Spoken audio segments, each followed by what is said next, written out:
أعوذ بالله من الشيطان الرجيم بسم الله الرحمن الرحيم نحمده ونصلي على رسوله الكريم وعلى آله وصحبه الأجمعين أما بعد بسم الله الرحمن الرحيم رب اشرح لي صدري ويسر لي أمري واحلل عقدة من لساني يفقه قولي আলহামদুলিল্লাহ আল্লাহর কাছে অশেষ শুকরিয়া আমরা নির্দিষ্ট টাইমে রমাদানের প্রস্তুতি এবং আমাদের কি করণীয় এই বিষয়ে কিছু কথা বলার জন্য একত্রিত হতে পেরেছি। এটা আল্লাহ সুবহানাহু ওয়া তাআলার খাস রহমত ছাড়া আসলে এই ধরনের সেশনগুলোতে জয়েন করার কথা না। কারণ এই মুহূর্তে আমরা দেখতে পাচ্ছি যে আমরা আমাদের পরিচিত অনেককেই লিঙ্কটা শেয়ার করেছি। বিভিন্ন ব্যস্ততার কারণে, বিভিন্ন রিয়েলিটির কারণে যেটাই হোক তারা জয়েন করতে পারেনি। তো একটা হচ্ছে যে আল্লাহ সুবহানাহু ওয়া তাআলা বলছে যারা আসলে দুনিয়া নিয়ে ব্যস্ত থাকে বা এই দুনিয়ার সবকিছুকেই প্রাধান্য দেয়, আল্লাহ তার দুনিয়ার ব্যস্ততা আরো বেশি বাড়ায় দেয়। তো সে চাইলেও দিনের জন্য আসলে ওভাবে সময় বের করতে পারে না। তো এত ব্যস্ততার মাঝেও আমরা যে দিনের জন্য কিছুটা সময় বের করতে পেরেছি, এটা আসলে আল্লাহ সুবহানাহু ওয়া তাআলার খাস রহমত। সেটার জন্য আমরা শুকরিয়া আদায় করি আলহামদুলিল্লাহ। তো আলহামদুলিল্লাহ। শ্রাবণ মাস অলরেডি শেষ দিকে, আমরা জানি হয়তো আর 10 দিন আছে আমাদের। এই 10 দিনের পরে আমাদের প্রিয় রমাদান মাস ইনশাল্লাহ আমাদের মাঝে উপস্থিত হবে। আল্লাহ যাতে আমাদের সবাইকে এর মধ্যে এই রমজান মাস পর্যন্ত হায়াত দান করে এবং সুস্থ রাখে, যাতে করে আমরা রমজানের হক আদায় করতে পারি এবং আমরা সেই রাসূল যে দোয়া শিখিয়ে দিয়েছে সেই দোয়া করতে পারি। আল্লাহুম্মা বারিক লানা ফি রাজাব ওয়া শাবান ওয়া বাল্লিগ রমাদান, এই দোয়াটা কন্টিনিউ করতে থাকি। তো আমরা যদি দেখি যে বিগত বছরের রমাদানের যে এক্সপিরিয়েন্স গুলো আমরা দেখি যে আমাদের রমজান গুলো কিভাবে কাটছে বা আমাদের সমাজে আসলে রমজান গুলা কিভাবে উদযাপিত হয়, সেটা হচ্ছে দেখা যাচ্ছে যে বাংলাদেশে আসলে আমরা কিছু আচার সর্বস্ব বা আনুষ্ঠানিকতার মধ্যে দিয়ে রমজানটাকে শেষ করি। সেটা ব্যক্তিগতভাবে হোক, সামাজিক ভাবে হোক। দেখা যাচ্ছে মহিলা মানুষ যারা আছে তারা দেখা যাচ্ছে সেহরি করে সকালে ঘুম থেকে ওঠার পরে সারাদিন মোটামুটি রান্না বান্না নিয়ে ব্যস্ত থাকে, আর পুরুষরা দেখা যাচ্ছে যে অফিস শেষ করে বাসায় এসে মোটামুটি আমি বেশ টায়ার্ড, আমি তো রোজাদার, একটা লম্বা ঘুম দেয় আর যদি পারে কিছু একটু কোরআন তেলাওয়াত করে আর ইফতার নিয়ে বেশ ব্যস্ত। আর ইফতারের পরে দেখা যাচ্ছে যে তারাবির নামাজ পড়ে বা কিছু সময় ইয়তরা যারা আছে পান দোকানে বা এলাকাতে আড্ডা দেয় এবং একসাথে গ্রুপে তারাবি পড়তে যায়। এটার মধ্যে তারা আসলে রমাদানকে সীমাবদ্ধ রাখে এবং রমজানে আসলে যেই উদ্দেশ্য আল্লাহ সুবহানাহু ওয়া তাআলা রমাদান আমাদেরকে দিয়েছেন, সেটা আল্লাহ সূরা বাকারার 173 নম্বর আয়াতে বলতেছে যে আমি তোমাদেরকে জন্য রমাদান ফরজ করেছি, যেমনটা ফরজ করেছিলাম তোমাদের পূর্ববর্তীগণের উপর, যাতে তোমরা তাকওয়া অর্জন করতে পারো। এই একদম স্পেসিফিক আল্লাহ সুবহানাহু ওয়া তাআলা বলে দিয়েছে যে একটাই উদ্দেশ্য, যাতে আমরা তাকওয়া অর্জন করতে পারি এবং আমরা যাতে মুত্তাকি হতে পারি, এটার জন্য আল্লাহ সুবহানাহু ওয়া তাআলা আমাদেরকে এই রমাদান দিয়েছেন। এবং আল্লাহর কাছে ওই ব্যক্তি সবচাইতে প্রিয় যার মধ্যে তাকওয়া বেশি। তো আমাদের এই যে কার্যকলাপগুলা, এই কার্যকলাপ অ্যাজ ইউজুয়াল নরমাল কার্যকলাপের চেয়ে খুব বেশি চেঞ্জ আমরা দেখতে পাই না। এটার মধ্যে দিয়ে আমার মনে হয় না যে আমরা আসলে তাকওয়ার দিক দিয়ে আমাদের ব্যক্তিগতভাবে খুব এলিভেশন হয়, আহ, আমাদের কোনো ডেভেলপমেন্ট হয় এই রমাদানের মধ্যে দিয়ে, বাট এবং সোসাইটির মধ্যে আমরা খুব বেশি চেঞ্জ দেখতে পাচ্ছি না। তো তাহলে আল্লাহ যে উদ্দেশ্যে আমাদেরকে রমাদান দিয়েছে, আসলে সেই রমাদানের হক আদায় হয় নাই এবং যেই এক্সট্রা কিছু আমরা ইবাদত গুলা করতাম, সেই ইবাদত গুলো আমাদের রমজানের সাথে সাথে আমাদের থেকে বিদায় নেয়, আমরা আর ওইভাবে সেই ইবাদত গুলা করি না। তো একদিকে যেমন তাকওয়া অর্জনের জন্য আল্লাহ সুবহানাহু ওয়া তাআলা আমাদেরকে রমাদান দিয়েছে, সেভাবে আমাদের জন্য গুনাহ মাফ করা এবং জান্নাত ওয়াজিব করার একটা উত্তম সুযোগ হচ্ছে এই রমাদান। আল্লাহ রাসূল এর কাছে জিবরাইল আলাইহিস সালাম একদিন আসলো এবং এসে বলল যে ইয়া রাসূলুল্লাহ, যে ব্যক্তি রমাদান পেল অথচ তার জীবনের গুনাহ মাফ করতে পারলো না, সে ধ্বংস হোক। রাসূল সাল্লাল্লাহু আলাইহি সাল্লাম তখন বললেন আমিন। তার মানে এটা কিয়ামত পর্যন্ত এটাই চলতে থাকবে, এটাই ঘটতে থাকবে, এটা সত্য লিখিত হয়ে গেল যে যদি কেউ রমাদান পায় অথচ সে তার জীবনের গুনাহ মাফ করতে না পারে, তাহলে সে ধ্বংস, সে জাহান্নামী। তো আল্লাহ আল্লাহ সুবহানাহু ওয়া তাআলা আমাদেরকে এই রমাদান এই জন্য দিয়েছে যাতে আমরা তাকওয়া অর্জনের পাশাপাশি আমাদের গুনাহগুলো মাফ করতে পারি এবং আমাদের জান্নাতকে ওয়াজিব করতে পারি। সেক্ষেত্রে আমাদের প্রয়োজন এই সম্পূর্ণ কাজটা করতে হলে আমাদের প্রয়োজন একটা কনক্রিট প্ল্যানিং, একটা বাস্তবায়নযোগ্য প্ল্যানিং, একটা রিয়েলিস্টিক প্ল্যানিং। যে প্ল্যানিংটার মাধ্যমে আমরা আমাদের এই কাজগুলা, যে কাজগুলা সচরাচর করে নেই, সেই কাজগুলার আঞ্জাম দিব। বলা হয় যে planning is the half of war, মানে যুদ্ধের অর্ধেকই হচ্ছে প্ল্যানিং। তো আমরা যদি একটা সুন্দর প্ল্যানিং করি, আমরা দেখা যাচ্ছে এটার 60% বা 70% অ্যাচিভ করা হলেও নরমালি আলহামদুলিল্লাহ অনেক কিছু অ্যাচিভ হবে। কিন্তু আমরা যদি কোনো ধরনের প্ল্যানিং না করি, দেখা যাচ্ছে বরাবরের মতোই রমজানটা বিদায় নিবে আমাদের থেকে। কিন্তু শুধুমাত্র খাওয়া দাওয়া ঘুমানো বাদে আর কিছুই আমাদের অর্জন হবে না। সেই জন্যই আসলে আমরা কিভাবে প্ল্যান করতে পারি এবং আমাদের আল্লাহর পক্ষ থেকে যে গিফট এই রমাদান মাস, সেই রমাদান আমাদের কাছে আসতেছে, তাকে করার জন্য, রিসিভ করার জন্য আমরা কি পরিমাণ প্রস্তুতি নিচ্ছি, সেটা নিয়ে আজকে আমাদের জামান ভাই আমাদের সামনে গুরুত্বপূর্ণ আলোচনা পেশ করবে। আমাদের এই সেশনটি দুই ভাগে বিভক্ত। একটা হচ্ছে মনোলগ, প্রথম অংশ। এখানে স্পিকার তার নির্দিষ্ট বিষয়ের উপর কথা বলবে 40 মিনিট বা আধা ঘন্টা যাই হোক। এরপরে আমরা সবার জন্য কমেন্টস এবং প্রশ্ন উত্তরের জন্য ফ্লোর ওপেন করে দিব। এটা হচ্ছে আমাদের দ্বিতীয় সেশন। আমি জামান ভাইকে আহ্বান করছি তার আলোচনা শুরু করার জন্য। জাযাকাল্লাহ ভাই আমাকে সুযোগ দেওয়ার জন্য। আউযু বিল্লাহি মিনাশ শাইতানির রাজীম। বিসমিল্লাহির রহমানির রহিম।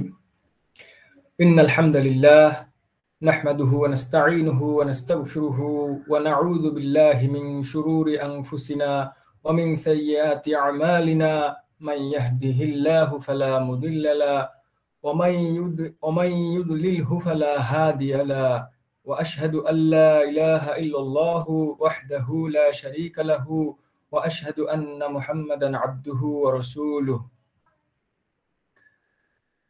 الصلاة والسلام على رسول الله وعلى آله وأصحابه أجمعين أعوذ بالله من الشيطان الرجيم بسم الله الرحمن الرحيم يا أيها الذين آمنوا كتب عليكم الصيام كما كتب على الذين من قبلكم لعلكم تتقون। প্রিয় ভাইরা, আল্লাহর কাছে লাখো কোটি শুকরিয়া যে আমরা এরকম একটা সেশন করতে পারতেছি।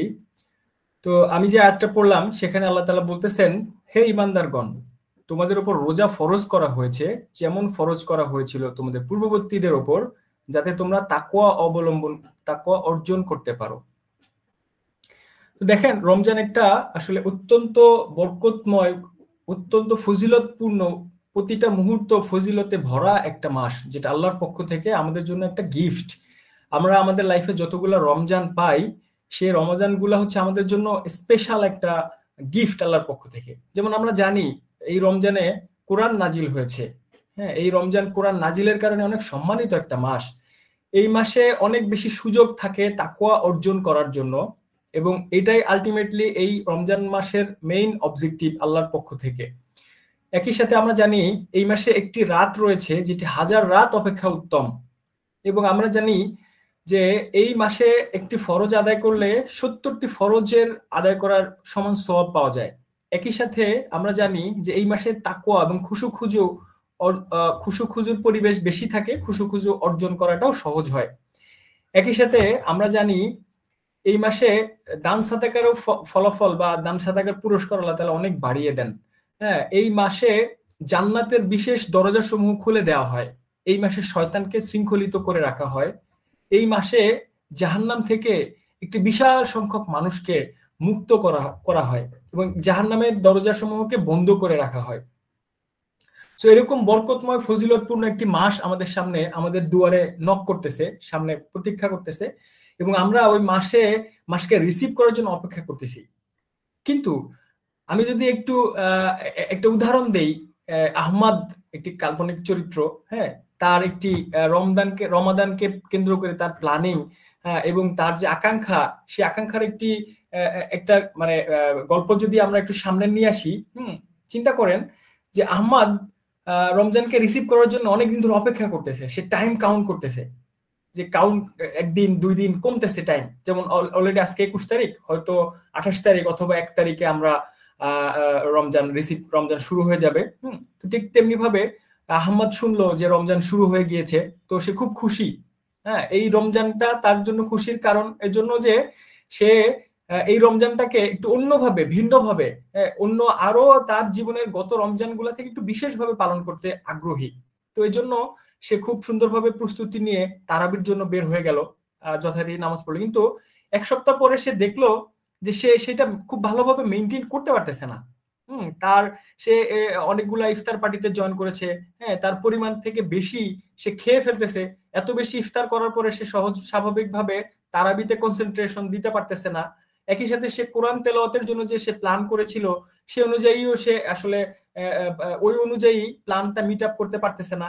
একইভাবে দেখা যাচ্ছে যে ফজরের সময় সে ঘুমায় পড়তেছে, কোনো দিন সেহরি মিস করে ফেলতেছে, হ্যাঁ, এবং কোরআন তেলাওয়াত করার জন্য যে সে টাইম এবং অ্যামাউন্ট সিলেক্ট করেছিল, প্ল্যান করেছিল, সেটাও সে অর্জন করতে পারতেছে না। সে প্রথম সপ্তাহে এভাবে কেটে গেল, সে খুব বিরক্ত হচ্ছে নিজের উপর যে কি হচ্ছে, এরকম হচ্ছে কেন। একইভাবে দেখা গেল যে 15 দিন পরেও তার অবস্থা আরো খারাপ। 15 দিনে তার প্ল্যান অনুযায়ী কোরআন তেলাওয়াত হওয়ার কথা ছিল 15 পারা, সে দেখা গেছে মাত্র 10 পারা অ্যাচিভ করতে পেরেছে। সো এভাবে প্রায় রমজানের শেষের দিকে যখন সে খেয়াল করে দেখলো যে তার প্ল্যান অনুযায়ী আসলে 40%ও অ্যাচিভ করতে পারেনি, তোর মনটা খুব বিক্ষুব্ধ, হতাশাগ্রস্ত। কারণ সে আশা করেছিল যে এই রমজানটা সে তাকওয়ায় পরিপূর্ণ, আল্লাহর সাথে সম্পর্কের ক্ষেত্রে তার উন্নতি এবং একই সাথে তার যে আধ্যাত্মিকতা, আল্লাহর সাথে তার যে সম্পর্ক, কোরআনের সাথে সম্পর্ক, কোরআনের তাদাব্বুর, এই বিষয়গুলো যখন সে প্ল্যান করেছিল, তখন দেখা গেছে কি যে সেই অনুযায়ী কোনো কিছুই অ্যাচিভ করতে পারে নাই। সো আমরা যদি নিজেদের দিকে তাকাই তো ঠিক আহমদের অনুভূতিটাই পাবো, যেমন অনুভূতি আহমদ শেষে করতেছিল যে না এই রমজানটাও চলে গেল, ঠিক আছে আমরা দেখি আগামী রমজানে হয়তো এটাকে মেকআপ করে ফেলবো। তো আমাদের সকলের অবস্থা কাছাকাছি এইরকমই। আমাদের জীবনে অনেকগুলো রমজান আসে, রমজান চলে যায়, এবং বিষণ্ণ চিত্তে আমরা রমজান শেষে এই আক্ষেপটা করি যে ইস, এই রমজানটাও অন্যান্য রমজানের মতোই গতানুগতিকভাবে পার হয়ে গেল। আমার তাকওয়ার পরিমাণ, আমার আল্লাহর সাথে সম্পর্ক, আমার ইবাদত, হ্যাঁ, আমার সকল কিছু, আমার লেভেলটা ইনক্রিজ করে নাই। সো আমরা একইভাবে আবার প্ল্যান করি বা মনে করি, নিজেকে বুঝ দেই যে ঠিক আছে আগামী রমজানে দেখা যাবে। তো এই এই আমরা জানি যে আল্লাহ হচ্ছে আমাদেরকে, আমরা যদি আমাদের পূর্বপুরুষদের দিকে তাকাই তাহলে দেখবো ওনারা আসলে রমজান নিয়ে একটু ভিন্নভাবে প্ল্যান করতেন। রমজান আসার আগে ওনারা বেশি বেশি রোজা রাখতেন, কোরআনের সাথে সম্পর্কটা বাড়াইতেন, নফল ইবাদতের পরিমাণ বাড়াইতেন, সাদাকার পরিমাণ বাড়াইতেন। হ্যাঁ, এভাবে আমাদের পূর্বপুরুষদের দেখি আমরা যে তারা এই ধরনের আগে থেকে প্রস্তুতি নেওয়া শুরু করতেন। আমরা যদি একটু চিন্তা করি যে দেখবো যারা আসলে খেলোয়াড়, যারা খেলা করে, বক্সিং করে, এই ধরনের যাদের অভ্যাস আছে, তারা দেখবেন ফাইনাল রাউন্ডের আগে অনেক বেশি প্রস্তুতি নেয়, যেন ফাইনাল রাউন্ডে যাওয়ার আগে তার ফিটনেসটাও ঠিক থাকে, ফাইনাল রাউন্ডে যে সে যেন তার কাঙ্ক্ষিত অ্যাচিভমেন্টটা করতে পারে, এই জন্য সে অনেক আগে থেকেই প্রস্তুতি নিতে থাকে। তো ঠিক তেমনি ভাবে আমরা হচ্ছে রমাদানের মতো একটু বিশেষ অনুগ্রহ, আল্লাহর পক্ষ থেকে আসা গিফট, সেটাকে রিসিভ করতে যাচ্ছি। সো আমার যদি একটা শারীরিক, মানসিক, হ্যাঁ, সকল ধরনের প্রস্তুতি না থাকে, তাহলে আসলে এটা আমরা আসলে অ্যাচিভ করতে পারবো না। যতটুকু আমাদের কাঙ্ক্ষিত থাকে, আকাঙ্ক্ষা অনুযায়ী আমরা অ্যাচিভ করতে পারবো না। সো আমরা দেখি যে আল্লাহ সূরা মুমিনুনের 99 এবং 100 নম্বর আয়াতে বলতেছেন, হাত্তা ইযা জাআ আহাদুহুমুল মাউতু ক্বালা রাব্বিরজিউন লাআল্লি আ'মালু সলিহান ফীমা তারাক কাল্লা ইন্নাহা কালিমাতুন হুয়া قائلها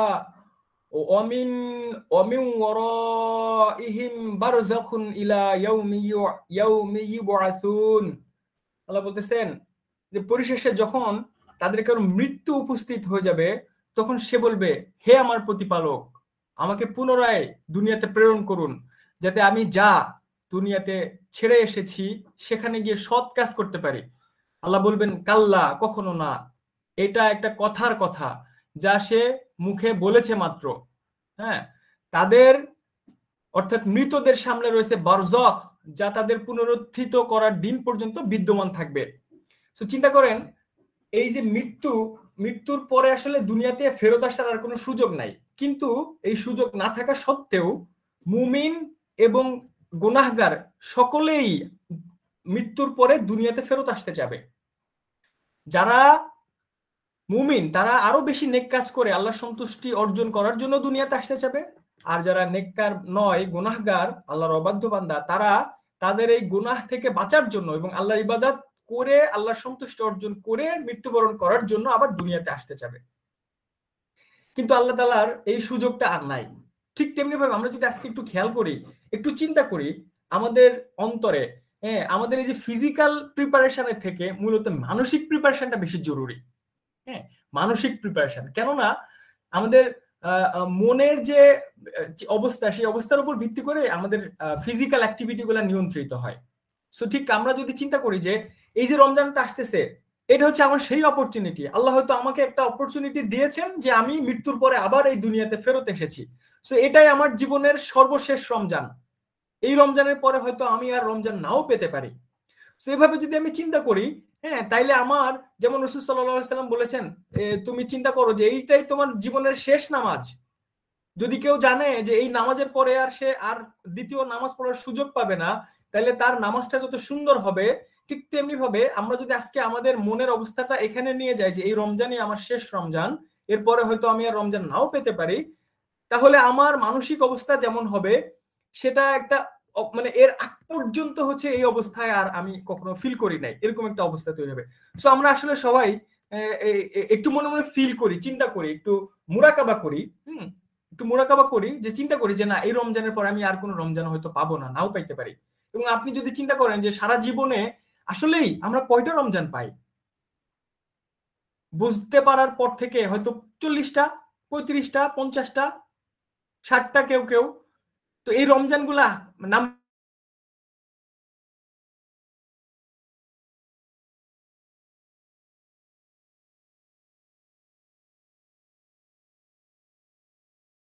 খুবই কম এই পরিমাণটা। তো এই জন্য আমরা যদি একটু ভাবি যেটা আমার জীবনের শেষ রমজান, তাহলে আমার প্রিপারেশনটা সেরকম হবে। এবং আমরা একটু চিন্তা করি যে আমি একটা কথা বলেছি যে আমাদের মানসিক প্রস্তুতি, ফিজিক্যাল প্রস্তুতি থেকে আমাদের মানসিক প্রস্তুতিটা হচ্ছে বেশি জরুরি। আর এই মানসিক প্রস্তুতিটা কিসের জন্য? আল্লাহ তাআলা বলছেন এই রমজান মাসের সবচেয়ে বড় উপলক্ষ তাকওয়া অর্জন করা। এই তাকওয়া অর্জন করাকে সামনে রেখে আমার সকল প্রস্তুতি হবে। এখন দেখেন, আমরা জানি যে কোনো একটা ক্ষেতে শস্য বপন করার জন্য আগে ওই ক্ষেতকে প্রস্তুত করার প্রয়োজন হয়।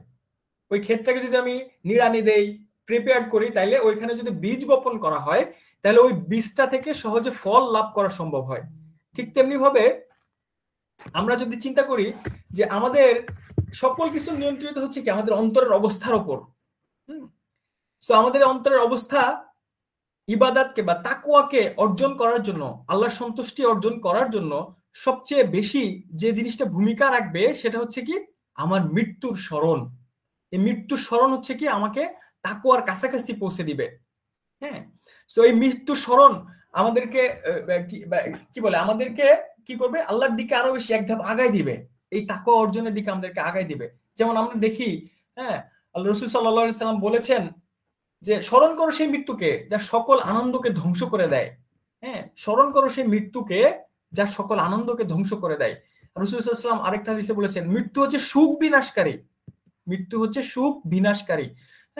সো এবং আমরা জানি যে প্রত্যেক প্রাণীকে মৃত্যুর স্বাদ গ্রহণ করতে আল্লাহ তাআলা সূরা ইমরানের 185 নম্বর আয়াতে বলতেছেন কুল্লু নাফসিন যায়িকাতুল মাউত, প্রত্যেক মৃত্যু প্রাণীকেই মৃত্যুর স্বাদ গ্রহণ করতে হবে। সে যত সুরক্ষিত অবস্থায় থাকুক না কেন, যত ধরনের প্ল্যান পরিকল্পনা করুক না কেন, মৃত্যু আসবেই। সো এই মৃত্যু যখন আসবে তখন আমাদের চিন্তা অনেক ক্ষেত্রে এমন হয় আমরা এটা ভুলে যাই। আমরা মনে করি জীবন তো অনেক দিন আছে, আমি তো 60 বছর, 70 বছর, 50 বছর বাঁচবো, 100 বছর বাঁচবো। যেমন এই কথাটাই, এই যে আকাঙ্ক্ষা, এই কথাটাই রাসূল সাল্লাল্লাহু আলাইহি সাল্লাম তার একটা হাদিসে বলেছেন মানুষ বৃদ্ধ হতে থাকে এবং তার দেহ দুর্বল হতে থাকে, কিন্তু দুটি জিনিসের মোহ তার হৃদয়ে তরুণ হতে থাকে। বয়স বাড়ে কিন্তু দুটা চিন্তা তার তরুণ হতে থাকে, একটা কি দীর্ঘ জীবনের আকাঙ্ক্ষা এবং সম্পদের প্রতি মোহ। সে মনে করে আমি অনেক বছর বাঁচবো, আরো অনেক বছর বাঁচবো, এবং অনেক সম্পদ অর্জন করব। যত বয়স বাড়তে থাকে, হ্যাঁ, তার এই এই মানসিক অবস্থাটা তৈরি হয়। আল্লাহ রাসূল সাল্লাল্লাহু আলাইহি সাল্লাম তার একটি বিখ্যাত হাদিসে এটি বলেছেন। সো আমরা একইভাবে আমরা যদি আমাদের দিকে তাকাই, তাহলে দেখবো এই জিনিসটাই। আমরা এই রমজান চলে যাচ্ছে, গত রমজান চলে গিয়েছে, হ্যাঁ, তো আমরা মনে করতেছি যে এই রমজানটাও যদি চলে যায় আগামী রমজানে হয়তো করবো, আমরা অনেকদিন বেঁচে থাকবো। কিন্তু আমরা জানি যে এইটা অনেকদিন বেঁচে থাকা, এটা আসলে আমাদের পূর্বপুরুষ এভাবে চিন্তা করতেন যে তোমরা আজকের দিন যখন পেয়েছো, রাত্রি অতিবাহিত হওয়া পর্যন্ত কনফিডেন্স তোমরা রেখো না, আগামী রাত হয়তো না, অনেকে হয়তো এই রাত নাও পেতে পারে, আবার অনেকে রাত পেয়েছে আগামী সকাল হয়তো নাও পেতে পারে।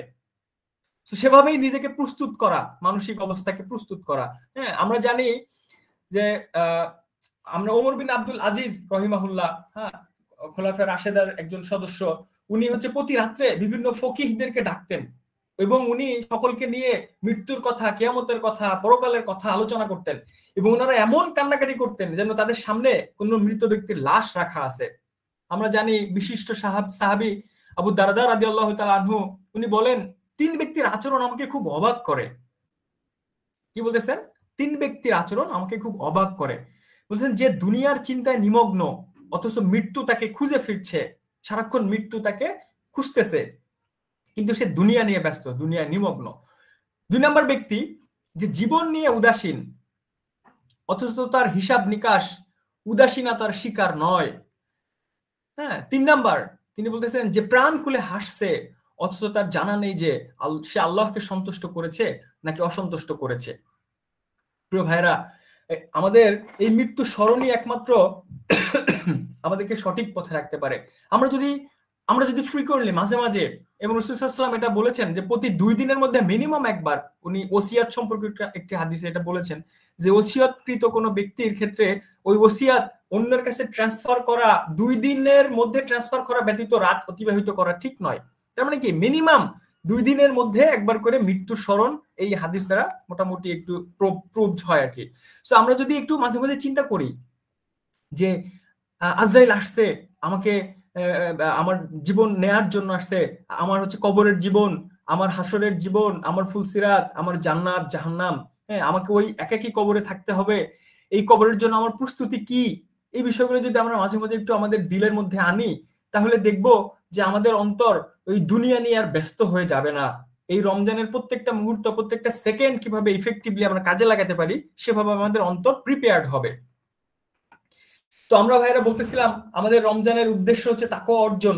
এই তাকওয়া অর্জনের জন্য ফিল ক্রিয়েট, আমাদের অন্তরকে প্রিপেয়ার করতে পারে মৃত্যু স্মরণ।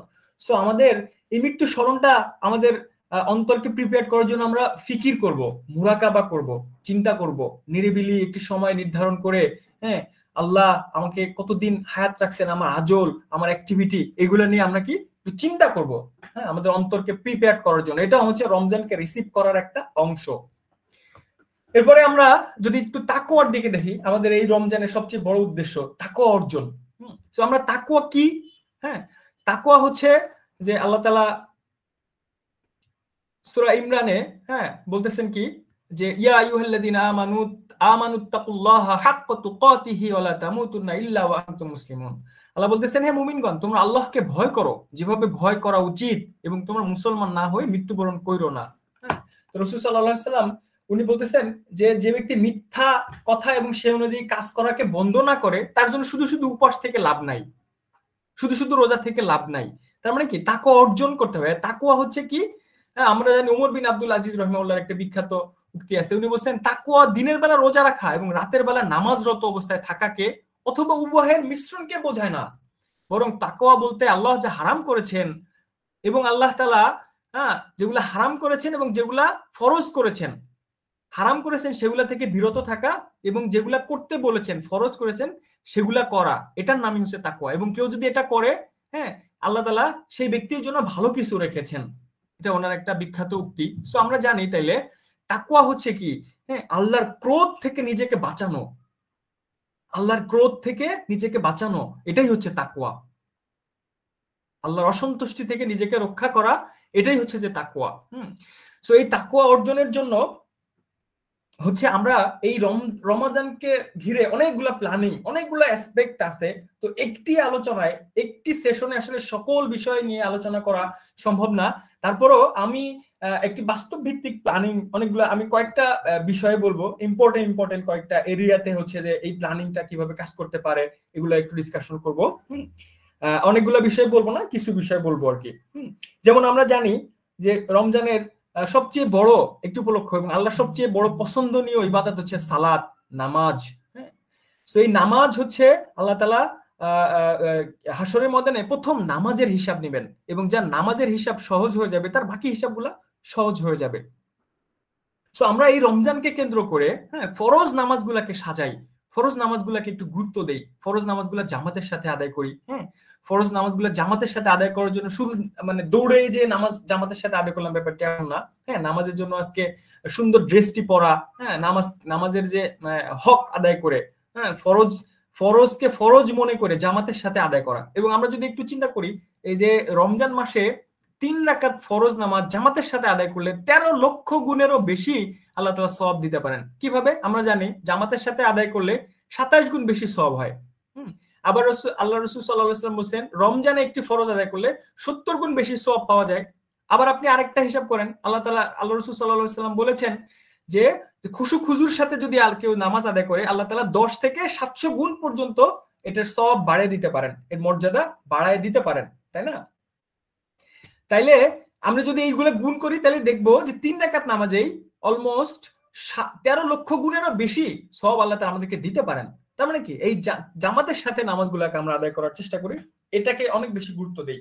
একই সাথে আমরা যদি নামাজের খুশুক হুজুর কথা চিন্তা করি, ফরজ নামাজগুলোর কথা বললাম, আরো অন্যান্য নামাজগুলো আছে, যেমন আমরা তাহাজ্জুদ নামাজ, আমরা তারাবির নামাজ বা অন্যান্য নফল নামাজগুলা, যেমন আওয়াবিনের নামাজ, চাশতের নামাজ, রমজানকে কেন্দ্র করে এই নামাজকে সামনে রেখে একটা কনক্রিট সুন্দর একটা প্ল্যান করি। আমরা প্ল্যানিং নিয়ে আর একটু পরে আরো কথা বলবো ইনশাআল্লাহ। কিন্তু এই যে নামাজের গুরুত্ব, এটা যেন আমাদের সামনে আগে থেকেই থাকে। আমরা ব্যাপারটা এমন ভাবে রাখবো না, যেটা আগামী একটু পরে আবার আলোচনায় আসবে ইনশাআল্লাহ, যে আমরা রমজানের প্রথম দিন থেকে অনেক বেশি বিপ্লব ঘটায় ফেলবো, রমজানের প্রথম দিন থেকে সবকিছু সুন্দরভাবে ঠিকঠাক করে ফেলবো। যদি এরকম করা হয় তাহলে হবে না। ওই যে লং একটা প্রক্রিয়ার মধ্য দিয়ে এসে একজন খেলোয়াড় যেমন ফাইনাল রাউন্ডে পারফর্ম করে, ঠিক রমজানের ব্যাপারটা এমন, যেটা আমরা আহমদের গল্পে আমরা দেখেছি যে আহমদ কোনোভাবেই কোপ আপ করে পারতেছে না। আমাদের পূর্বপুরুষরা যেরকম একটা লম্বা সময় ধরে রমজান, শাবান, রজব, শাবান এগুলাতে যে প্রিপারেশন নিতেন, তার ধারাবাহিকতায় তারা রমজানকে রিসিভ করতেন, তাদের পারফরমেন্সটা ওরকম হইতো। সো আমাদের নামাজ কেন্দ্রিক একটা ওরকম প্রিপারেশন থাকা উচিত। সো আমরা যদি একটু নামাজের ব্যাপারে খুশুর ব্যাপারটা বলি, প্রথমে বললাম ফরজ নামাজ এবং অন্যান্য নামাজের ক্ষেত্রে গুরুত্ব দেওয়া, তারাবির নামাজ, তারপরে অন্যান্য যে নফল নামাজ, তাহাজ্জুদ নামাজ, কিয়ামুল লাইল, এগুলাতে আমরা সিনসিয়ারলি একটা প্ল্যান করি। একই সাথে আমরা যদি খুশুর ব্যাপারটা চিন্তা করি, রাসূল সাল্লাল্লাহু আলাইহি ওয়াসাল্লাম বলেছেন যে নামাজ আর নামাজে আমার চোখের প্রশান্তি রাখা হয়েছে। রাসূল সাল্লাল্লাহু আলাইহি ওয়াসাল্লাম কি বলেছেন? নামাজে আমার চোখের প্রশান্তি রাখা হয়েছে। আমরা একটু চিন্তা করি, ধরেন আমরা প্রিয় মানুষের সাথে দেখা করার জন্য অপেক্ষা করতেছি, অপেক্ষার প্রহরটা কেমন হয়? খুব লম্বা মনে হয় যে এই সময় তো পার হচ্ছে না, ঘড়ি কাঁটা বোধহয় থেমে গেছে।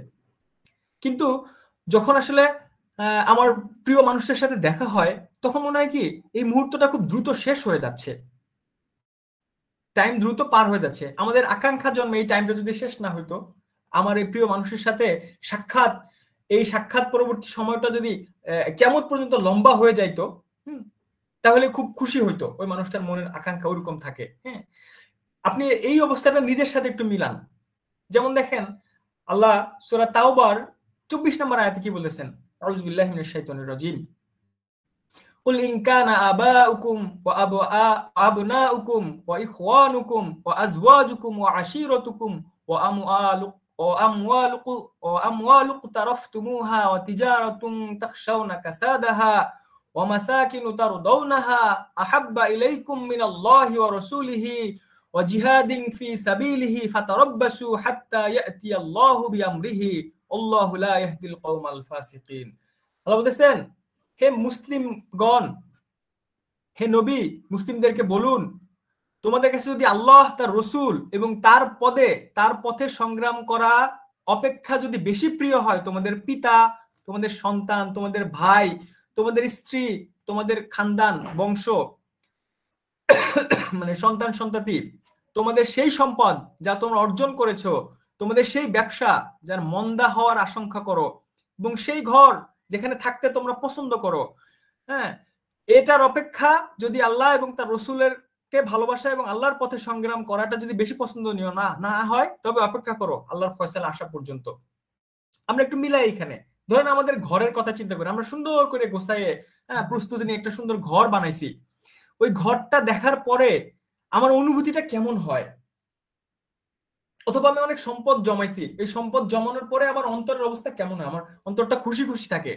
হ্যাঁ, এই ঘরটা দেখার জন্য, ওই সম্পদের হিসাব করার জন্য আমার মন যেমন আকুলি বিকুলি করে। আমরা কি নামাজ যখন রিসিভ করি, নামাজের সময় হয়ে গিয়েছে, অথবা আমি তাহাজ্জুদের সময় উঠতে পেরেছি, তাহাজ্জুদ নামাজ আদায় করার পরে আমার অন্তরের অবস্থা কি ওই ঘর, যে ঘর আমি বানাইছি, এই ঘর দেখার সাথে যে খুশির অবস্থা থাকে, এই খুশির অবস্থা আমার অন্তরের অবস্থা কি হয় নামাজের ক্ষেত্রে?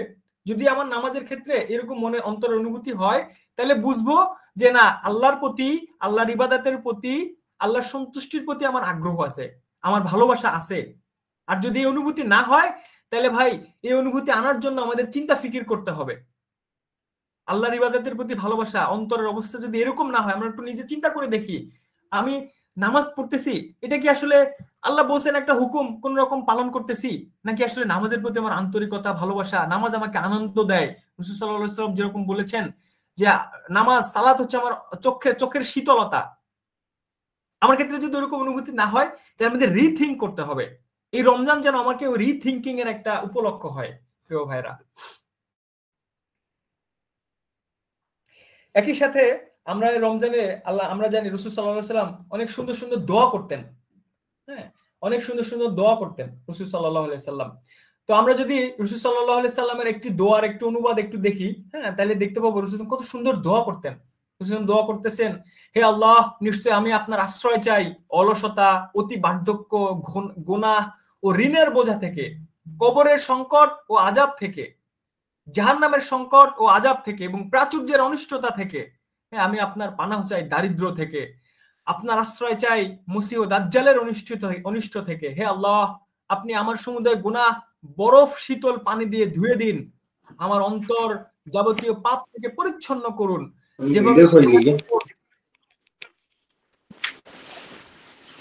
যেভাবে সাদা কাপড় ময়লা থেকে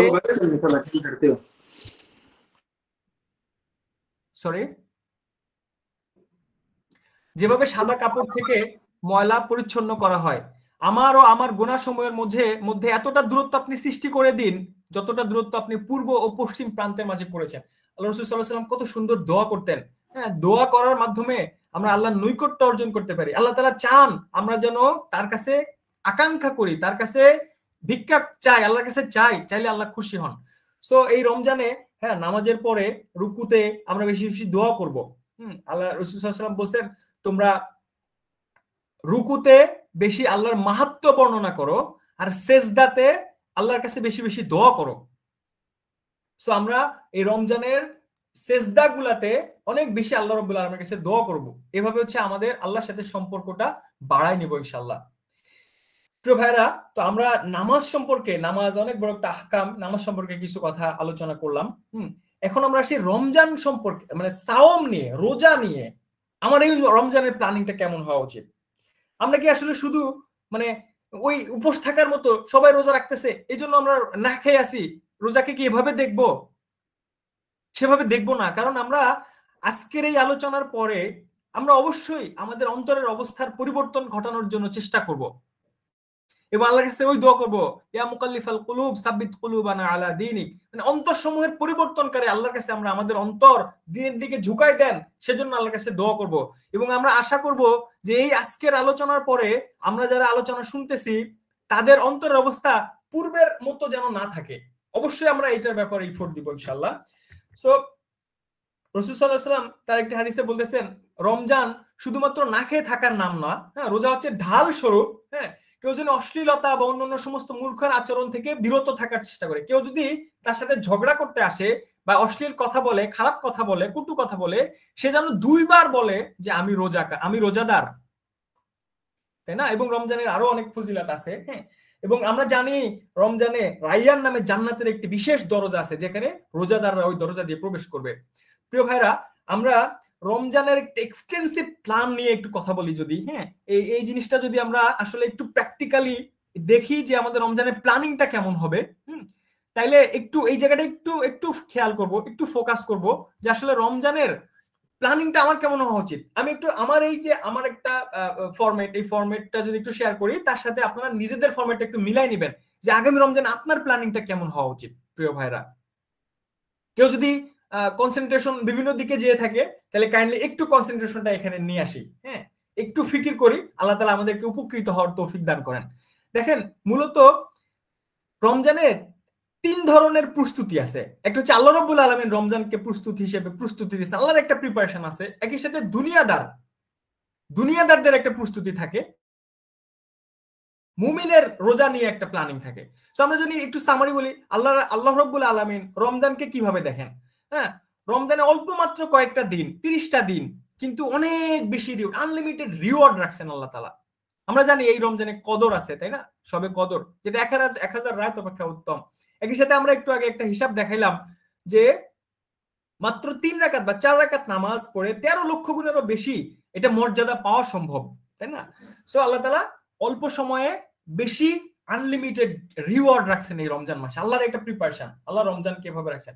আল্লাহ এরপরে কি করছেন? শয়তানকে বন্দী করে রাখছেন, আল্লাহ জাহান্নামের দরজাকে বন্ধ করে রাখছেন, এবং অনেক মানুষ, একটা অগণিত, একটা বিরাট সংখ্যক মানুষ এই রমজানে জাহান্নাম থেকে মুক্ত করতেছেন, হ্যাঁ। এবং আমরা শবে কদরের কথা বললাম, এই মাসে শবে কদর আছে। আল্লাহ তাআলা এভাবে রমজানকে সাজায় রাখছেন, প্রিপেয়ার করছেন আমাদের জন্য পুরস্কার হিসেবে। এরপরে দেখি ভাই, প্রিয় ভাইরা, হ্যাঁ, আমরা যদি যারা দুনিয়ার ফোকাসে থাকে, সেই সমস্ত মানুষের রমজান প্ল্যানিং যদি দেখি, তারা রমজানকে কিভাবে দেখে? মান্থ অফ ফাস্টিং এটা দেখে না, তারা চিন্তা করে মান্থ অফ ফিস্টিং।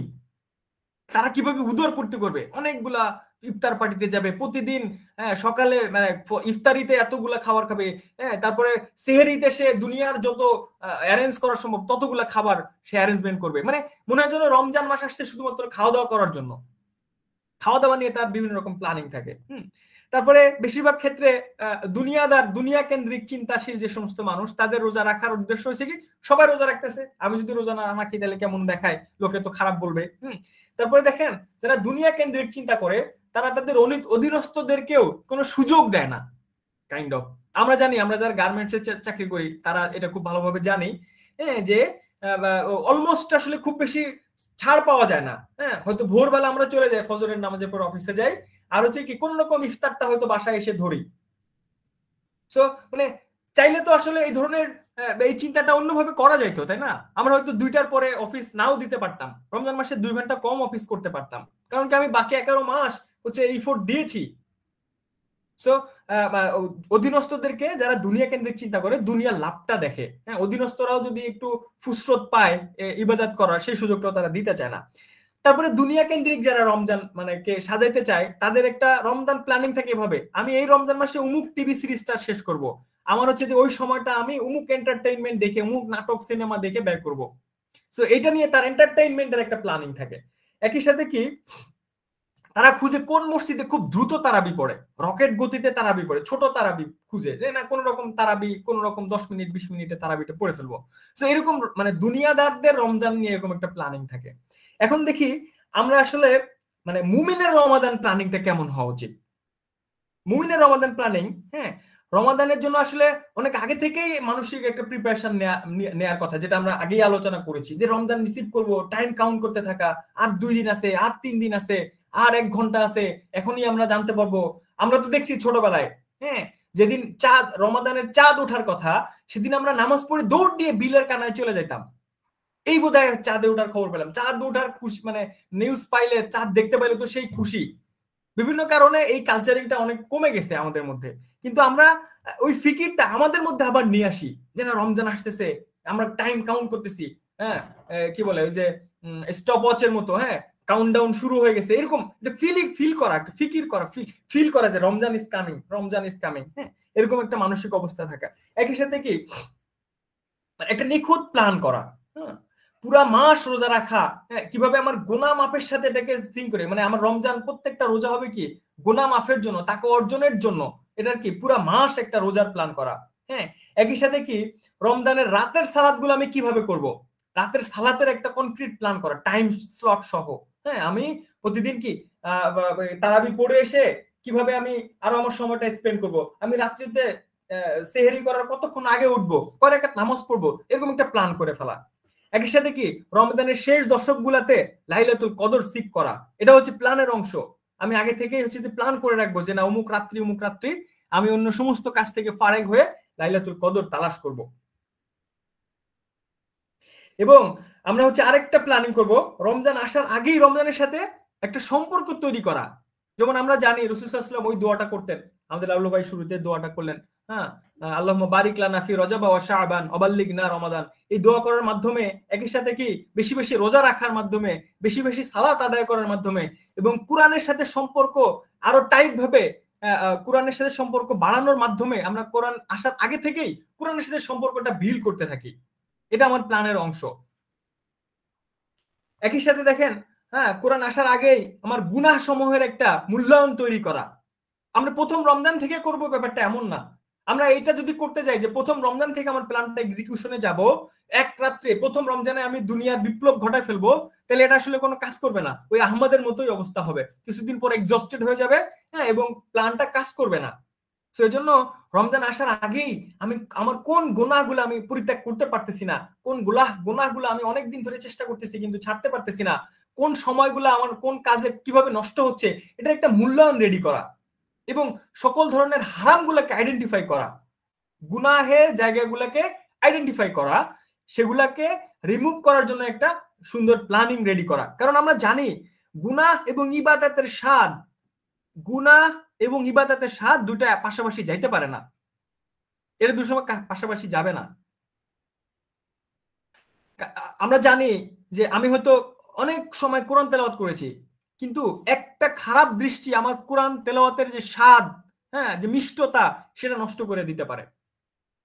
আমরা জানি একটা হারাম যোগাযোগ, হ্যাঁ, হারাম কথোপকথন, হারাম নিঃশ্বাস, হারাম লেনদেন আমার সকল সালাত, আমার সকল তেলাওয়াত, আমার সকল দোয়া, আমার সকল দাওয়া, এই সমস্ত কিছুর স্বাদ নষ্ট করে দিতে সক্ষম। সেজন্য গুনাহকে মূল্যায়ন করে গুনাহকে পরিত্যাগ করার জন্য একটা প্ল্যান রেডি করা।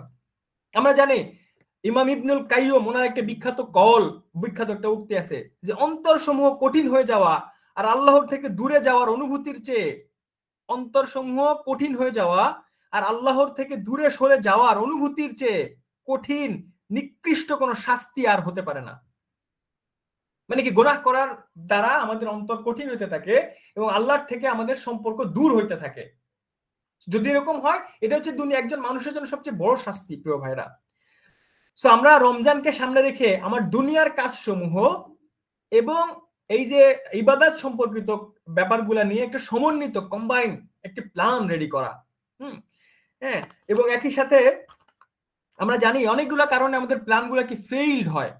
আমরা প্রতিবার হয়তো একটা প্ল্যান করি, সেই প্ল্যানগুলো ফেইল হয়। আমি কয়েকটা কারণ একটু বলি কেন ফেইল হয়। কারণ আমরা অবাস্তব একটা পরিকল্পনা করি, যে পরিকল্পনা অ্যাচিভেবল না, আমার সাধ্যের অতিরিক্ত বোঝা আমি নিয়ে ফেলি। আমি জানি আমার হয়তো 2 ঘন্টা কোরআন তেলাওয়াতের জন্য সময় আছে, সো আমি দেখা যাচ্ছে 5 খতম কোরআন করার প্ল্যান করেছি। তো যখন হচ্ছে এরকম আমার অবাস্তব আনরিয়ালিস্টিক একটা প্ল্যান করি এবং সেই প্ল্যানটা এক্সিকিউট হয় না, কয়েকদিন পর আমি হতাশ হয়ে যাই, তারপর আমি কি এই প্ল্যানটা ছেড়ে দিই, না এই বছর হবে না, এটা শেষ, তখন কি আমি প্ল্যানটা ছেড়ে দেই, এক্সিকিউশনের দিকে আর যাইতে থাকি না। তো এই জন্য একটা রিয়েলিস্টিক প্ল্যান তৈরি করা। এবং আমরা রমজানে হঠাৎ করে রোজা রাখি, সারা বছর রোজা রাখি না, আমরা সুন্নাহকে ফলো করি না, আমাদের পূর্বপুরুষদের আমলকে প্র্যাকটিসকে ফলো করি না, হ্যাঁ, হঠাৎ করে রোজা রাখা শুরু করে দেই। তো এই অনভ্যস্ততা এবং একই সাথে কি রমজানের অন্যান্য ইবাদত সমূহও কি আমাকে একটা হঠাৎ করে প্রেসারের সম্মুখীন করে দেয়। তো এই জন্য রমজানে অভ্যস্ততা তৈরি করা, হ্যাঁ, আগে থেকে রমজানের যে কোরআনের সাথে সম্পর্ক, হ্যাঁ, বেশি বেশি সালাত আদায় করা, বেশি বেশি রোজা রাখা, এগুলা করা। একই সাথে কি সবচেয়ে বেশি প্রবলেম হয়ে যায় টাইম ম্যানেজমেন্ট, যে আমাদের তো টাইম 24 ঘন্টায়, তাই না? এই 24 ঘন্টা টাইমের আমার অন্যান্য দুনিয়ার ব্যস্ততা আছে, একই সাথে কি আমার রমজান কেন্দ্রিক যে ইবাদত নিয়ে সম্পর্কিত প্ল্যানিংটা আছে, সেটার একটা কম্বাইন সুন্দর টাইম ম্যানেজ করে করে যদি আমরা না করতে পারি, তাহলে এই প্ল্যানটা কি করবে না, এটা কি অ্যাচিভেবল হবে না, আমরা টাইমটা এই প্ল্যানটাকে এক্সিকিউট করতে পারবো না। একই সাথে কি দেখেন, আমরা অসময় হঠাৎ করে ঘুমায় পড়ি রমজানের ক্ষেত্রে। রমজানের সময় টায়ার্ড লাগে, পানি শূন্যতা থাকে, অন্যান্য বিভিন্ন কারণে কি হঠাৎ ঘুম, ইরেগুলার স্লিপের কারণে আমরা ওই ইবাদতগুলা আমাদের প্ল্যান অনুযায়ী করতে পারি না। একই সাথে কি ফুড হ্যাবিট খুবই গুরুত্বপূর্ণ, কারণ ফুড হ্যাবিটের সাথে আমাদের ফিটনেসটা জড়িত। আমরা কোন ধরনের খাবার খাচ্ছি, পুষ্টিকর খাবার খাচ্ছি কিনা, এই বিষয়গুলো রমজানে খেয়াল রাখা, তাহলে কি আমার প্ল্যানটা এক্সিকিউট করা, কারণ ফিটনেসের সাথে এটা অনেক বেশি জড়িত প্রিয় ভাইরা। সো আমার রমজানের আগে থেকেই এই যে ফুড হ্যাবিট, হ্যাঁ, ইরেগুলার স্লিপ এবং হচ্ছে টাইম ম্যানেজমেন্ট, হ্যাঁ, ফিটনেস, এগুলাকে সামনে নিয়ে আসা, যে আমার কোন জায়গাটা সমস্যা আছে রমজানে, যে যেন আমাকে হঠাৎ করে ব্রেকে পড়তে না হয়, এটা খেয়াল রাখা। মূলত রমজানে একটা সুন্দর প্ল্যান অ্যাচিভ করার জন্য আমার 3টা পি লাগবে। একটা হচ্ছে কি প্রপার প্ল্যানিং, আর সেকেন্ড পি হচ্ছে প্রিপারেশন, হ্যাঁ, নিজেকে প্রিপেয়ার করা, প্রিপেয়ারিং।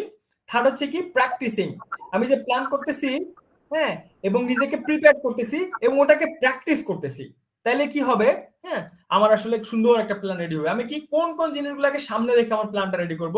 আমি সালাতের কথা বললাম, আমি সামনে কোরআন তেলাওয়াতের, কোরআনকে সামনে রেখে একটা প্ল্যানিং, সেই বিষয়গুলো আমি একটু আলোচনা করব। একই সাথে কি অন্য ইবাদত, ইতিকাফ করা, দোয়া করা, জিকির করা, হ্যাঁ, কোরআন নিয়ে তাফাক্কুর করা, শুধু কোরআন নিয়ে তাফাক্কুর করা না, আল্লাহর সৃষ্টি, আল্লাহর মাহাত্ম্য, আল্লাহকে নিয়ে ফিকির করা, আল্লাহকে নিয়ে তাফাক্কুর করা, এই জিনিসটা আমার অন্তরের এলিভেশনের জন্য অনেক বেশি প্রয়োজন প্রিয় ভাইরা। আমার তাকওয়ার লেভেল অনেক বাড়ায় দিবে আমি যখন আল্লাহর কোরআন নিয়ে, হ্যাঁ, এবং আল্লাহর সৃষ্টি নিয়ে এই তাফাক্কুর করব, হ্যাঁ, তখন হচ্ছে কি আমার অন্তরের এলিভেশনটা হইতে থাকবে। আমরা জানি আমাদের প্রিয় ইমাম গাজালি রহমাহুল্লাহ, উনি রমাদানের 3টা স্তরের কথা বলছেন। একটা হচ্ছে কি নরমাল রোজা, যেটা আমরা বেশিরভাগ মানুষই রাখি, মানে খাবার থাকে, তারপরে হচ্ছে কি বলে এই যে স্ত্রীর সংস্পর্শ থেকে, এগুলা থেকে আমরা বিরত থাকি, খাবার পানীয় এগুলা থেকে বিরত থাকি, এটা একটা লেভেল, জেনারেল লেভেল। এরপরে কি মিড লেভেল হচ্ছে কি পাপ কাজ থেকে বিরত থাকা, ঠিক আছে, বদ আমল থেকে, পাপ আমল থেকে বিরত থাকা, কোনো গুনাহ করতেছে না, হ্যাঁ। এরপরে তৃতীয় স্তরের কথা উনি বলতেছেন যে অন্তরে খারাপ চিন্তার উদয় হয় না, কি মানে বিশুদ্ধ অন্তর, এই অন্তরকে খারাপ চিন্তাও করে না। সো আমাদের অন্তরটাকে এই রমজান, এই যে সামনে 1 সপ্তাহ পরে বা 8-10 দিন পরে যে রমজান আসতেছে, আল্লাহ তাআলা আমাদেরকে তৌফিক দান করেন যে এরকম আমাদের অন্তরটার অবস্থা যেন হয় যে খারাপ চিন্তাও আমাদের অন্তরে আসে না প্রিয় ভাইরা। সো আমরা আসলে কি এরকম রমজানকে সামনে রেখে এরকম এক্সটেন্সিভ একটা প্ল্যান রেডি করব নিজেদের জন্য, হ্যাঁ। একই সাথে এই প্ল্যানটা এক্সিকিউট করার জন্য আরো কয়েকটা বিষয় হচ্ছে আমাদেরকে হেল্প করবে, যেমন রাত্রি জাগরণ হচ্ছে আমাকে কি করবে, আল্লাহর সাথে এই প্ল্যানিংটা এক্সিকিউট করা এবং আল্লাহর সাথে সম্পর্ককে বাড়ায় নেওয়া এবং আমার তাকওয়াকে সমৃদ্ধ করার জন্য অনেক বেশি হেল্প করবে। কারণ আমরা জানি রাসূল সাল্লাল্লাহু আলাইহি সাল্লাম তার একটি হাদিসে বলেছেন, যে ব্যক্তি ঈমান ও সওয়াবের আশায় কিয়ামুল লাইল মানে রাত্রি জাগরণ করবে, আল্লাহ তাআলা তার পূর্ববর্তী সমস্ত গুনাহকে মাফ করে দিবেন। আল্লাহ রাসূল সাল্লাল্লাহু আলাইহি ওয়াসাল্লাম আরেকটা হাদিসে বলেছেন, তোমরা তাহাজ্জুদ পড়ো, কেননা এটি ছিল তোমাদের পূর্ববর্তী নেককারদের অভ্যাস এবং এটি আল্লাহর নৈকট্য লাভের মাধ্যম, এটি গুনাহ মোচন করে এবং শরীর থেকে পাপ দূর করে। আল্লাহ রাব্বুল আলামিন, হ্যাঁ, কোরআনের একটা আয়াতে বলতেছেন যে তাদের পিঠ বিছানায় খুব কম সময়ে লেগে থাকে, তারা হচ্ছে যে কি শেষ রাত্রিতে আল্লাহর কাছে ক্ষমা প্রার্থনা করে। আল্লাহ মুমিনদের বৈশিষ্ট্যের এই কথা বলতেছেন। সো আমরা রাত্রি জাগরণ, রমজানে একটা এক্সটেন্সিভ রাত্রি জাগরণের প্ল্যান করব। পুরো রমজান আসতেছে আর রমজানটা কি বলে ঘুমায় কাটাই দিব, আরাম আয়ুষ, খুব নরম বিছানা, যে বিছানা আমাকে ডাকতে থাকে, ওই বিছানায় শোয়াটা আরামদায়ক মনে হয়, ওই বিছানার প্রতি আকর্ষণটা আমাদেরকে এই রমজানের জন্য পরিত্যাগ করতে হবে, ওই মানসিক অবস্থাটা আমাদেরকে নিয়ে আসতে হবে। আমরা জানি এই রাত্রি জাগরণটা, তাহাজ্জুদের সময় ওঠা, এটা আসলে একটু কঠিন, হ্যাঁ। যাদের দিনের অন্য সমস্ত ইবাদত সমূহ ও গুনাহ থেকে বেঁচে থাকা, খারাপ দৃষ্টি থেকে বেঁচে থাকা, খারাপ চিন্তা থেকে অন্তরকে রক্ষা করা, এই বিষয়গুলো যদি না হয়, তাহলে রাত্রের ইবাদতে আমি ওই স্বাদটা পাবো না।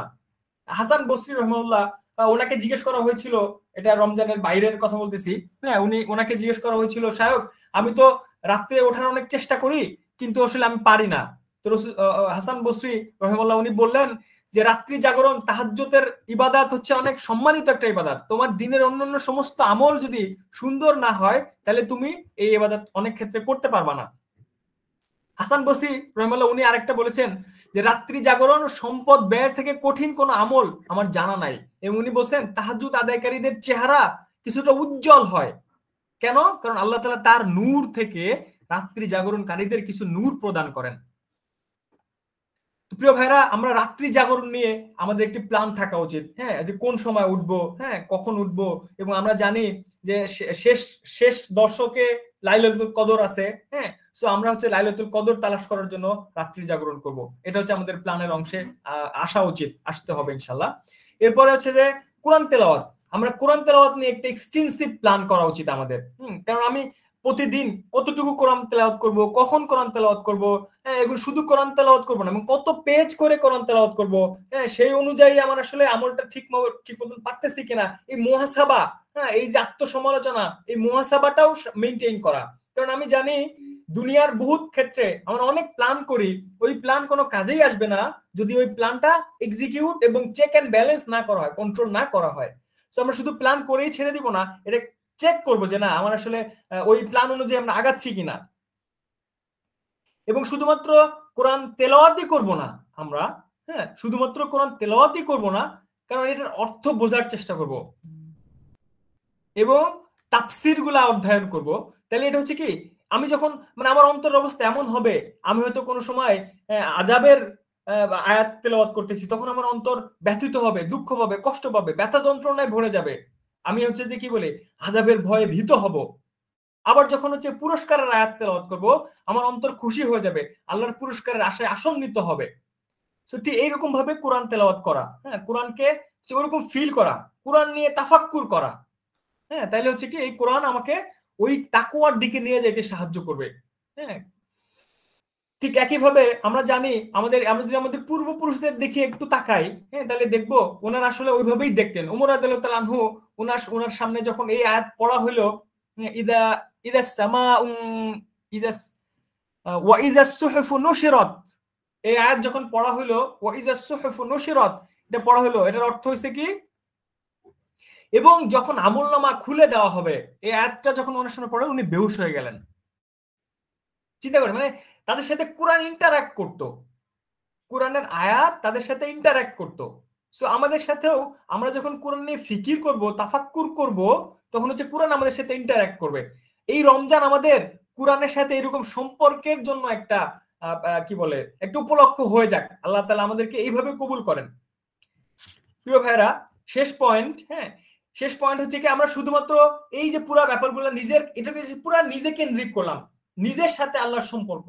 এখন রমজানকে শুধুমাত্র এই নিজের সম্পর্ক, নিজের ডেভেলপমেন্টের জন্যই মানে সীমাবদ্ধ, প্রিয় ভাইরা না। আমরা জানি রাসূল সাল্লাল্লাহু আলাইহি ওয়াসাল্লাম তার একটা হাদিসে বলেছেন, আত্মীয়তার সম্পর্ক হচ্ছে কি আরশের সাথে লেগে থাকে। সে যদি আসলে আল্লাহকে বলে যে আল্লাহ সে আমার সাথে ভালো ব্যবহার করেছে, তখন তাকে ছেড়ে দেওয়া হয়। আর যদি এই আত্মীয়তার সম্পর্ক আল্লাহর কাছে অভিযোগ জানায়, তখন হচ্ছে কি সে ওই ব্যক্তিকে গিলটি হিসেবে চিন্তা করা হয়। তো এই জন্য একই সাথে হচ্ছে যে কি বলে, আমরা জানি আজকের আমাদের চারপাশে অনেক দরিদ্র মানুষ আছে। শুধুমাত্র আমাদের চারপাশের দরিদ্র মানুষ, আত্মীয় স্বজন এইটাই নয়, আমরা যদি আমাদের গ্লোবাল সিচুয়েশন দেখি, মুসলিম উম্মার দিকে তাকাই, তাহলে এই মুসলিম উম্মার অবস্থা আজকে খুব বেশি ভালো না, অত্যন্ত মানবেতর, অত্যন্ত যে আল্লাহ তাআলা বলেন আমরা সর্বোত্তম জাতি, কুনতুম খায়রা উম্মাতিন উখরিজাত লিন-নাস তা'মুরুনা বিল মা'রুফ ওয়া তানহাউনা আনিল মুনকার। আমরা হচ্ছে যে কি সর্বোত্তম জাতি, আল্লাহ তাআলা মানুষের কল্যাণের জন্য আমাদেরকে পাঠাইছেন। আমরা আজকে সেই কল্যাণের জাতি হিসেবে নাই, আমরা নিজেরাই অকল্যাণের ভার বহন করতেছি এরকম মনে হয়। কারণ আমরা আজকে পৃথিবীতে সবচেয়ে নির্যাতিত, মুসলিমের রক্ত হচ্ছে কি সবচেয়ে সহজলভ্য একটা রক্ত সারা পৃথিবীতে। এই অবস্থা আমরা জানি ফিলিস্তিনের ঘটনা। তো এইরকম অবস্থা থেকে মানে আমাদের অন্তরে যদি এইটার ব্যথা তৈরি না হয়, তাদের জন্য আমাদের অন্তর ব্যথিত না হয়, তাদের জন্য দোয়া এবং তাদের সাথে সাধ্যমতো সকল ধরনের সাহায্য, একই সাথে আলটিমেট সমাধান, ইসলামিক জীবন ব্যবস্থা, ইসলামিক খেলাফত ব্যবস্থা, এবং ওই সুলতান, ওই খলিফা, আল্লাহ রাসূল সাল্লাল্লাহু আলাইহি ওয়াসাল্লাম বলেছেন সুলতান হচ্ছে পৃথিবীতে আল্লাহর ঢাল, মানে সুলতান হচ্ছে পৃথিবীতে আল্লাহর ছায়া, অসুলতানু জিল্লুল্লাহি ফিল আরদ, আল্লাহ বলেছেন কি সুলতান হচ্ছে দুনিয়াতে আল্লাহর ছায়া, একই সাথে রাসূল সাল্লাল্লাহু আলাইহি ওয়াসাল্লাম বলেছেন সুলতান হচ্ছে ঢাল স্বরূপ, যার পিছনে থেকে মুসলিম উম্মাহ ঐক্যবদ্ধ হয় এবং নিজেদের নিরাপত্তা নিশ্চিত করে। সো আমরা জানি মুসলিম উম্মাহ আজকে হচ্ছে যে এই অবস্থায় নাই, মুসলিম উম্মাহ সেই ঢাল নাই, মুসলিম উম্মাহ আজকে নিরাপত্তা অনুভব করতে পারতেছে না, সবচেয়ে অনিরাপদ একটা জাতি হিসেবে পৃথিবীতে বাস করতেছে মুসলিম জাতি। সো এই এই এই এই যে এই অবস্থার উত্তরণ একমাত্র কি ইসলামী শাসন ব্যবস্থা, ইসলামী জীবন ব্যবস্থা, ইসলামী খেলাফত ব্যবস্থা আনার মাধ্যমেই সম্ভব। সেটার জন্য আমাদেরকে এফোর্ট দেওয়া, সেটার জন্য দাওয়া করা, সেটার জন্য প্ল্যান করা, সেটার জন্য ফিকির করা, এই রমজানে এটাও অত্যন্ত গুরুত্বপূর্ণ একটি বিষয়। কারণ রমজান মাসে মানুষের অন্তর নরম থাকে, ইবাদতের দিকে ঝুঁকানো থাকে, খুশুখুজুর পরিবেশ থাকে, আল্লাহর সাথে শয়তান হচ্ছে যে কি বলে শয়তান শৃঙ্খলিত অবস্থায় থাকে। তো এই সময় মানুষের কাছে ইসলামের পরিপূর্ণ দিনের দাওয়াত পৌঁছানোটা সহজ হয়, মানুষের অন্তরে অ্যাটমসফিয়ার অফ ঈমান থাকে। এবং একই সাথে প্রিয় ভাইরা, আমরা যে এই বিষয়গুলো অনেকগুলো পয়েন্টে আলোচনা করলাম, এই পয়েন্টগুলাও একটা ইসলামিক সমাজ ব্যবস্থায়, একটা ইসলামিক সমাজে এই আমলগুলা করাটা অত্যন্ত সহজ হয়, কারণ অ্যাটমসফিয়ার অফ ঈমান থাকে, তাকওয়ার সমাজ প্রতিষ্ঠিত থাকে। এবং যেটা এই তাকওয়ার সমাজ প্রতিষ্ঠিত অবস্থায় আমরা পৃথিবীর 1400 বছর আগে থেকে 1400 বছর আগে শুরু হওয়া এবং 1400 বছর পর্যন্ত রানিং অবস্থায় একটি ইসলামী সমাজ দেখেছিলাম, যে সমাজে ইসলামের এই তাকওয়ার পরিবেশ প্রতিষ্ঠিত ছিল, যে তাকওয়া অর্জনে এই রমজানের সবচেয়ে বড় উদ্দেশ্য। তো আমরা এই দাওয়ার ব্যাপারেও আমাদের এই রমজানে একটি প্ল্যান রেডি করব, হ্যাঁ ইনশাআল্লাহ। তো আমি আল্লাহ রাব্বুল আলামিনের একটি আয়াত তেলাওয়াত করে আমার আজকের বক্তব্য শেষ করতেছি। আল্লাহ রাব্বুল আলামিন বলছেন, আউযু বিল্লাহি মিনাশ শাইতানির রাজিম, ইয়া আইয়ুহাল্লাযীনা আমানুস্তাজিবু লিল্লাহি ওয়া লির-রাসূলি ইযা দাআকুম লিমা ইউহয়িকুম। আল্লাহ তাআলা বলতেছেন, হে মুমিনরা, তোমরা আল্লাহ এবং তার রাসূলের ওই ডাকে সাড়া দাও যা তোমাদের মধ্যে জীবনের সঞ্চার করে। সো ভাই, এই রমজান কেন্দ্রিক এই প্ল্যান ডেফিনেটলি হওয়া উচিত, আমাদের অন্তরে ওই জীবনী শক্তির সঞ্চার করবে। কমপ্লিট ভাবে আমরা যেন রমজানকে সামনে রেখে আমল করতে পারি, আমাদের অন্তরের অবস্থা আগের অবস্থা থেকে উন্নত হয়, আল্লাহ তাআলা আমাদেরকে সেই তৌফিক দান করেন। আখির দাওয়ানা আলহামদুলিল্লাহি রাব্বিল আলামিন। আসসালামু আলাইকুম ওয়া রাহমাতুল্লাহ।